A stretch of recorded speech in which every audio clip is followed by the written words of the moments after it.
بسم الله الرحمن الرحيم إلا تنصروه فقد نصره الله إذ أخرجه الذين كفروا ثاني اثنين إذ هما في الغار إذ يقول لصاحبه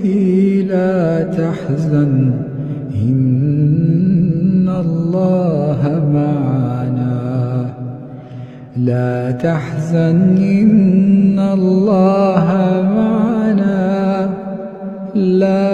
تحزن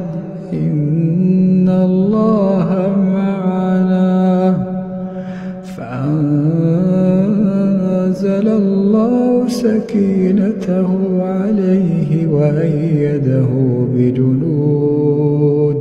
فأنزل